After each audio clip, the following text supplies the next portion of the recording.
Good morning student. देखिए कक्षा 6 को हम हिंदी पढ़ा रहे हैं। हिंदी में हमारा है हिंदी में हम व्याकरण पढ़ा रहे हैं। व्याकरण और व्याकरण में है पाठ है 13 और पाठ का नाम है क्रिया। क्या है? पाठ है 13 और पाठ का नाम है क्रिया। देखिए अब हम इस पाठ को रीड कराएंगे और आप लोगों को बताएंगे, समझाएंगे। देखिए उपयुक्त गद्यांश में रंगीन शब्दों को लिखिए। जाकर झाँक कर। देखिए राजप्पा सीढ़ियाँ के पास गया। ऊपर जाकर उसने एक बार झाँक कर देखा, फिर जल्दी से दराज खोली। जल्दी से उसने दराज खोली और एल्बम ऊपर ही रखा हुआ था। पहला पृष्ठ खोला, उन वाक्यों को दोबारा पढ़ा। उसका दिल तेजी से धड़कने लगा। उसने एल्बम को झट से कमीज के नीचे छिपा लिया और दराज बंद कर दी। सीढ़ियाँ उतरकर घर की ओर भागा। अब देखिए जाकर झाँक कर, ये जितने भी शब्द हैं हमारे इसमें रंगीन में, इस लाइनों में लिखना है।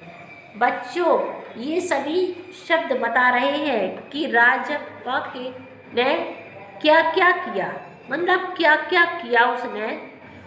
क्रिया शब्द है, जो किया उसने, ये सब क्रिया शब्द है। देखिए जाकर, झाँक कर देखा और दराज खोली, रखा हुआ सामान खोला और उसने पढ़ा भी और धड़कने लगा। उसका दिल तेजी से धड़कने लगा है और छिपा लिया उसने, बंद करके सीढ़ी उतर कर भाग कर आया वो।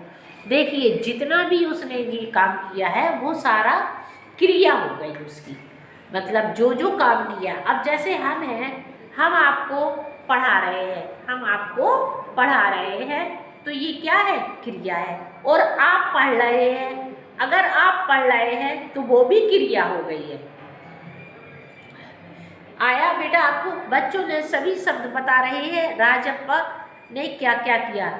ये क्रिया शब्द है। इस संसार में प्रत्येक कार्य की दो विधियां होती हैं, होना और करना। पहला वह कार्य जो स्वयं होता है और दूसरा वह जो किया जाता है। जो स्वयं करते हैं और जो किया जाता है, जो बादल छाना स्वयं होने वाली क्रिया, जबकि पतंग उड़ा रहा है कर्ता द्वारा किया गया कार्य है, मतलब पतंग उड़ा रहा है। जैसे कि हम देख रहे हैं कि वो पतंग उड़ा रहा है तो वो भी क्रिया कर रहा है। अगर हम पतंग उड़ा रहे हैं तो वो क्या हो जाएगा? स्वयं करना। किसी कार्य के होने या करने का बोध कराने वाले शब्द को क्रिया कहते हैं। आया बेटा आपकी समझ में? क्रिया किसे कहते हैं? संसार की सभी भाषाओं में क्रिया का बहुत महत्व होता है। संसार में जितनी भी भाषाएं हैं सभी में भाषाओं में क्रिया का बहुत महत्व होता है। क्रिया के बिना कोई भी वाक्य पूरा नहीं होता है। अगर हम क्रिया नहीं करेंगे तो हमारा कोई भी वाक्य पूरा नहीं होगा। बोलते नहीं वाला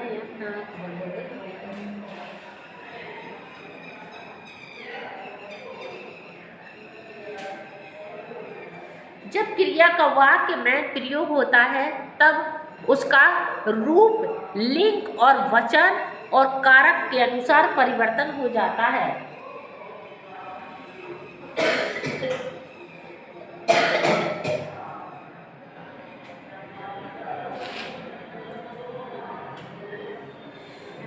जैसे पढ़ना, दादी जी रोज अखबार पढ़ती हैं। लिखना, मयंक कलम से लिखता है। दौड़ना, चीता तेज दौड़ता है। तो देखिए ये मतलब देखिए लिंग वचन बदल गए हैं इधर। देखिए दादी जी अखबार पढ़ती है, वचन बदल गया है। मयंक कलम से लिखता है और चीता तेज दौड़ रहा है। तो ये सारे वचन बदल जाते हैं लिंग के। लिंग और वचन कारक के अनुसार परिवर्तन हो जाता है। बच्चों, आपने देखा कि उपयुक्त क्रिया शब्दों के अंत में एक सामान्यता है, ना का होना। ना का होना असल में पढ़ लिख दौड़, पढ़ लिख दौड़ आदि ये सभी क्रिया के मूल रूप है जो धातु कहलाते हैं और इनके अंत में ना प्रयत्न जोड़ने से पढ़ना। अगर देखो पढ़ है, इसमें हमने ना जोड़ दिया, लिखना उसमें भी जो ना जुड़ा है, दौड़ दौड़ना उसमें भी ना, तो ये क्या है? प्रयत्न प्रक्रिया जोड़ने से। आ रहा समझ में बेटा आपके? आदि क्रिया के सामान्य रूप बनते हैं। क्रिया के मूल रूप को धातु कहते हैं और यदि उपयुक्त वाक्य में से पढ़ लिख दौड़ और क्रिया के मूल रूप को हटा दें तो विशेष ती ता रहा ती है ता है रहा है बचते हैं, जिन्हें सहायक क्रियाएं कहा जाता है। सहायक क्रिया कहा जाता है। इस प्रकार क्रिया के मूल रूप को धातु कहते हैं और तथा मूल धातु से ही क्रिया का समान रूप बनता है। आ रहा बेटा समझ में आपके? जिसके द्वारा क्रिया की जाती है उसे कर्ता कहते हैं। जिसके द्वारा क्रिया की जाती है उसे ही कर्ता कहते हैं और तथा क्रिया का प्रभाव फल जिस पर पड़ता है उसे कर्म कहते हैं। उसे कर्म कहते हैं। जैसे शिक्षक ने छात्र को पढ़ाया, शिक्षक ने छात्र को पढ़ाया।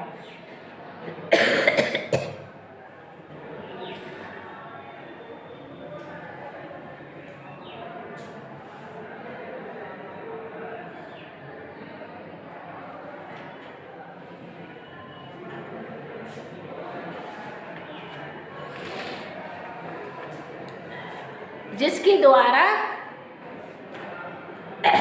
क्रिया की जाती है उसे कर्ता कहते हैं तथा क्रिया का प्रभाव फल जिस पर पड़ता है उसे कर्म कहते हैं। जैसे शिक्षक ने छात्रों को पढ़ाया, ये शिक्षक करता है, मतलब ये शिक्षक करता है और द्वारा पढ़ने की क्रिया का प्रभाव छात्र पर पड़ा, इसलिए छात्र कर्म हो गया। शिक्षक होते हैं कर्ता, वो कर रहे हैं मतलब पढ़ा रहे हैं और छात्र हो गए कर्म, वो कर्म। क्रिया के भेद सकर्मक क्रिया, असकर्मक क्रिया। सकर्मक क्रिया, बच्चा चादर बिछा रहा है और अब देखिए फल वाला फल बेच रहा है। बच्चा चादर बिछा रहा है, फल वाला फल बेच रहा है।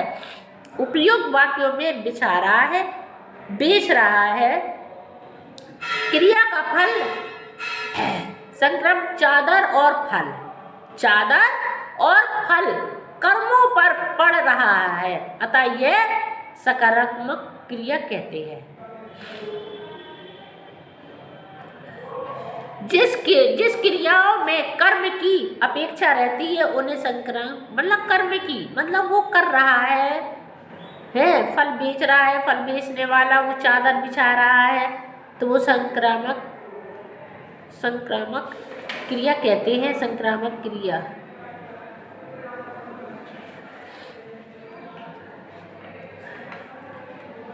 इसके बाद देखिए कुछ अन्य उदाहरण, जैसे दर्शक फिल्म देख रहा है, मीरा स्वेटर खरीद रही है, बाजार में दुकान सजी है, ये असकर्मक क्रिया है। इस वाक्यों में आया तथा हो रही है, क्या है?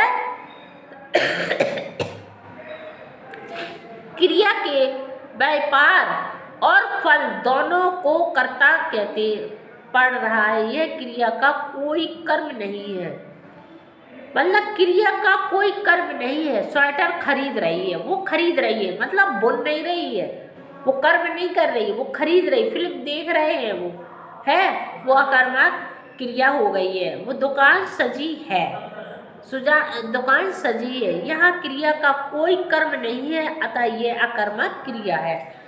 जिस प्रकार क्रिया का फल कर्म पर न पढ़कर कर्ता पर ही पड़ता है, उसे अकर्मक क्रिया कहते हैं।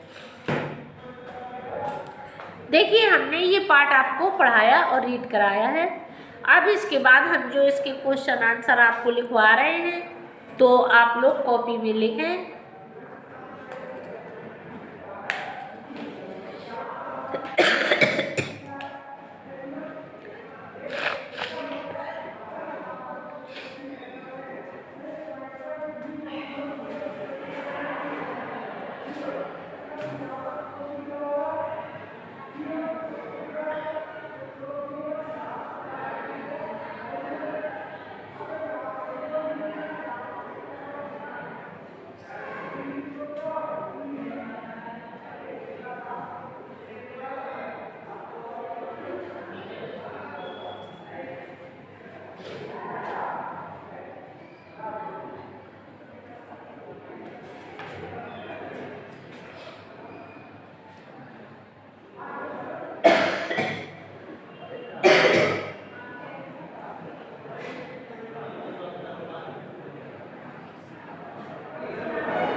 थोड़ा आपने लॉक में लिखो अब निकाला है ना हम लोग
देखो बेटा, हमने ये क्वेश्चन आंसर 3 लिखवा दिए, अभी एक और लिखवाना है। क्रिया किसे कहते हैं? क्रिया किसी कार्य के होने या करने का पता का बोध कराने वाले शब्द को क्रिया कहते हैं। आया बेटा समझ में आपके? क्रिया के कितने भेद होते हैं? क्रिया के 2 भेद होते हैं। नंबर 1 सकर्मक क्रिया, नंबर 2 आकर्मक क्रिया। अब देखिए, हमें इसे सकर्मक क्रिया किसे कहते हैं इसके बारे में हमें लिखना है। अब अकर्मक क्रिया किसे कहते हैं ये वाला और क्वेश्चन करवाना है आपको। जब तक हम ये इरेज कर दें और फिर आपको लिखवाएं।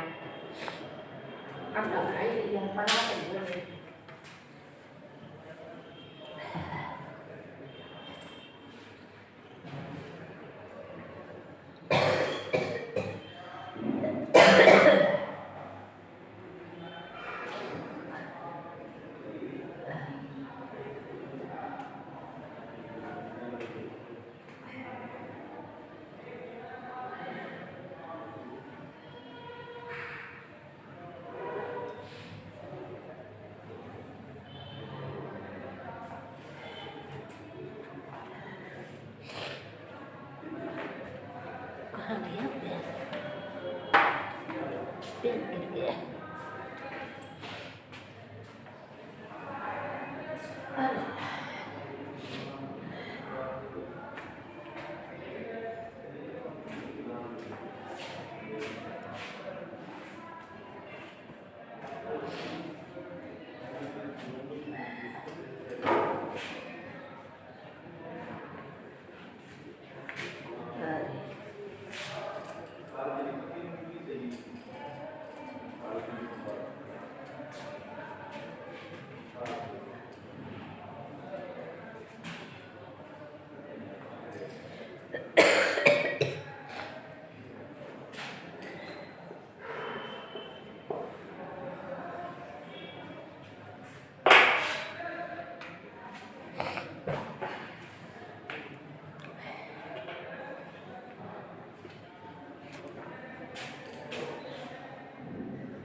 देखिए, अकर्मक क्रिया किसे कहते हैं? ये है जिस क्रिया का फल कर्म पर न पड़कर कर्ता पर ही पड़ता है उसे अकर्मक क्रिया कहते हैं।